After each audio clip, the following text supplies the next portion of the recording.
Welcome to the unit Phoenixes in Flight. I'm Xue Wei. In this unit, we'll be looking at the imageries of Feng Huang in Chinese classics and Phoenix in the West. And we would like to introduce and compare the origins of Feng Huang and Phoenix. Do you know which word this oracle bone script is? The upper part of the character is similar to the oracle bone inscriptions of emperor or dragon, as if they will all have the image of a crown. And the lower part of this inscription is in the shape of a bird. It is the earliest word Feng, short for Feng Huang, appears in oracle bone inscriptions. And yeah, we may call it the Chinese version of Phoenix. In the two annotations in the oracle bone inscriptions, the identity of Feng is the messenger of Tiandi, the emperor of heaven. Obviously, Feng came from heaven in the early belief and has a close relationship with the almighty emperor of heaven. It is also the root of future generations to regard Feng Huang as auspiciousness. The yin-yang and five-element theory was popular in the Han Dynasty. In order to meet the needs of praising merits and political function, the imagery of auspiciousness monopolized all the Feng Huang imageries in the classics. So when is the first time Feng Huang is linked to people? It is during the spring and autumn and warring states period by the Chu people. Chu people worship Chinese phoenix, which can be proved from the large number of phoenix images from the unearthed cultural relics of Chu. Chu people with curious ideas also like to compare people with phoenix. In 论语微子, Confucian analyst 微子, Chu people compare Confucius with Feng Huang, while in 庄子秋水, 庄子 autumn floods, Feng Huang is a metaphor of noble personality. It was Chu people who opened the prelude to the personification of Feng Huang, but it is since the Han Dynasty that the gender differentiation of Feng Huang has begun. In 诗大雅卷阿 Poetry 大雅 Volume A, there are words of Feng Huang Yufei, the male phoenix Feng, and the female phoenix Huang in flight. In particular, Sima Xiangru of the Han Dynasty expresses love for Zhou Wenjun with his famous fool, Feng Qiu Huang, phoenix seeking his mate.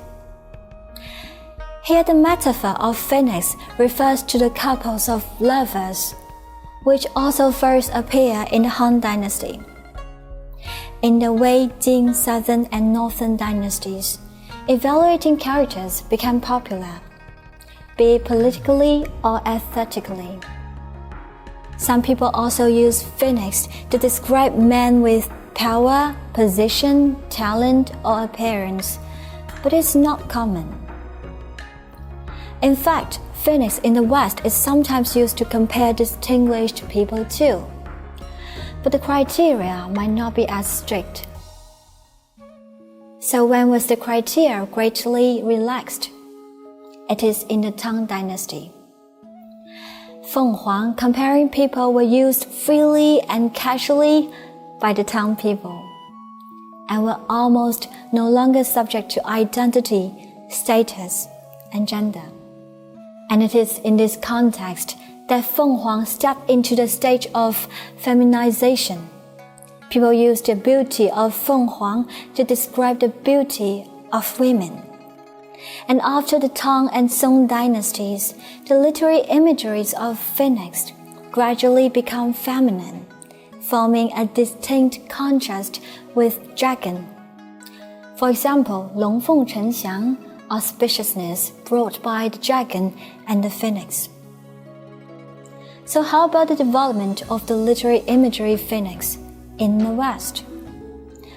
The symbolism of the phoenix in the West ought to be a straightforward matter. There are two things most people know about phoenix. that it is a mythical bird, no more real than dragons or unicorns, and that it is famous for rising from ashes of its own funeral pyre, symbolizing an immortal soul. So as a conclusion, we have so far talked about the literary imageries of Feng Huang, from auspiciousness to the distinguished, then to the beauty of women, and the imageries of phoenix in the West, from resurrection to immortal.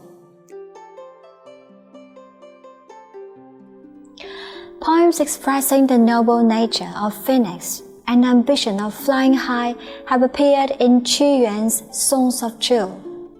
We have mentioned that Chu people worship phoenix, right?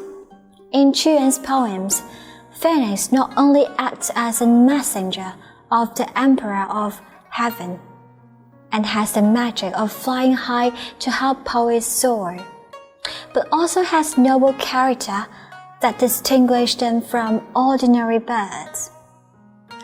So we may say that Qu Yuan's Songs of Chu have given phoenix such a distinctive and personalized symbolic significance for the first time. Therefore, it's indisputable that Qu Yuan's Songs of Chu occupy the initiative position of the imagery of expressing ambition of phoenix.